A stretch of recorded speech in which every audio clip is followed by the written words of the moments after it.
Happy Saturday, everyone. Miranda Pitrone back here with you, and I was working on sprucing up the bottoms of my handmade stones from the Happy Dotting Company, and her molds are amazing. That is not the problem. Sometimes, though, I get a little rushed or I don't get all the bubbles out of the bottom, and sometimes I get spots that I'm not super excited about, but also sometimes I just want to kind of make it a nice art piece to stand on someone's shelf as opposed to just here's a rock. So what I've started doing is putting felt bottoms on the handmade stones, and initially there were some that were 2-inch circles, 3-inch circles around that we had talked about doing, but now she has all these amazing molds. See, this one I got rushed, or the plaster just bubbled a little bit and I didn't get all the bubbles out. But now she has all these amazing molds out, the large oval, the small oval, the heart, the number 3, and a little 2-inch circle is not going to work on this, in my opinion. So what I've done is created a pattern for each of the molds that will help you create a felt bottom. Now you can purchase the felt, self-adhesive felt sheets, and I'll put a link for that here in the video. I just got them off of Amazon. I've already cut out of this one a few times, but all you do is on the back trace the mold, depending on which one it is, the pattern for the felt and which mold you're using, and then you cut it out and of the felt, and then you peel off the backing and you get a nice bottom for your handmade stone. So I'm going to show you with one of them here. Okay, so here is my pattern sheet for all of my molds. And incidentally, the number 2 and the tea light are actually the same size base. So that's helpful, one less to worry about. And then, of course, the heart, the small oval, the number 3, the number 1, which is this thicker one. Woo! See how durable these are? And then the large oval. So one thing I want to say too is in general, I try to kind of over pour my molds so I get a little lip like this. And I still have to varnish the bottom of this one, so just disregard that. But I like to have a little lip on it to just kind of stand up a little higher and give it a little bit of a base. But also, once you put the felt on it, then it really just kind of gives it a stand and you have a little art piece. So when I pour my molds, there's a little bit extra that goes up over that lip. Now sometimes, like with the hearts, I don't always get that. Like I said, this one I was in a rush and it bubbled, but the felt will still work on the base. So the larger one, like you can see here, and this one is the large number 2. So it's the bigger stone. And this one too had a little lip on it, and I just put the felt on it. But you could still do it if you had a flat based one. See, this one didn't get a lip. You can see about where it would go because I've been resting this on a shelf that's not so clean apparently. But the felt would go on the bottom here, and then you would have a base for your handmade stone.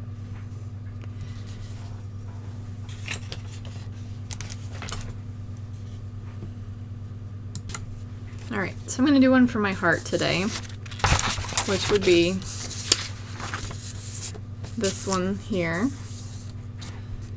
And I've already cut it out of my pattern. And so, because I want to maximize my felt usage, I try to fit it where I can, where I have the least amount of waste for space.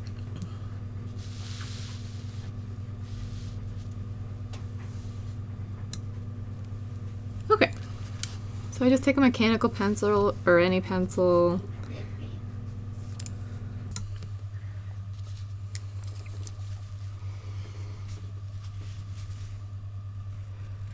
I'm just going to trace my little pattern here.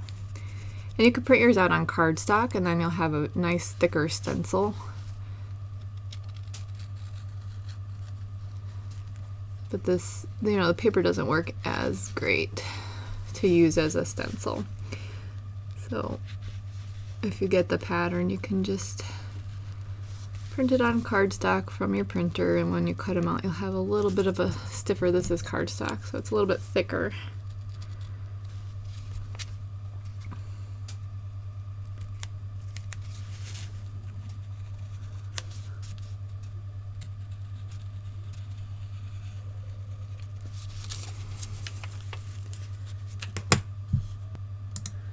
And then we just cut this out. So I just use fabric scissors and cut it out. And you can use an X-Acto knife or anything like that that might work a little better for you, but the fabric scissors work pretty decent.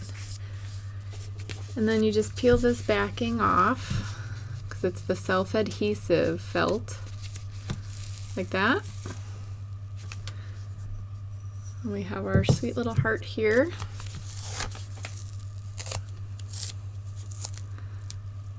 And then I just want to tuck it in here so that the points line up. And they line up like that. Then you just kind of gently press it. And then you have a nice little base for your handmade stones. Now another thing I'll do too, other than the felt, is put them on stands. So if you get a plate stand, which a lot of you I've seen are doing too, which is so much fun, you can have it tilted up as an art piece. So you can find these on Amazon too. They're just little plate holder stands, and all the molds fit pretty nicely right into the stand. Let me adjust my camera here a little bit so that you get a nice little holder for your stand or for your stone.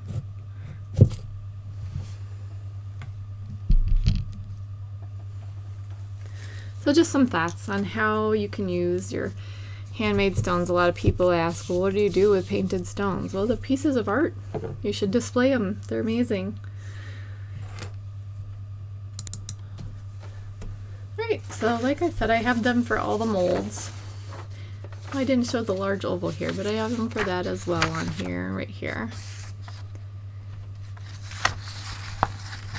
Just if you were looking for something to use as a base for the awesome handmade stones from the amazing Happy Dotting Company. Alright, this is just a quick pop-in. I will put the link to the PDF to print your own in my Etsy shop, but also I'm trying to transition over to my new web page, which is just mirandapitroneart.com. So I'll put it in both places. So if you're not on Etsy, you can find it there as well. And I hope you all have a wonderful Saturday today.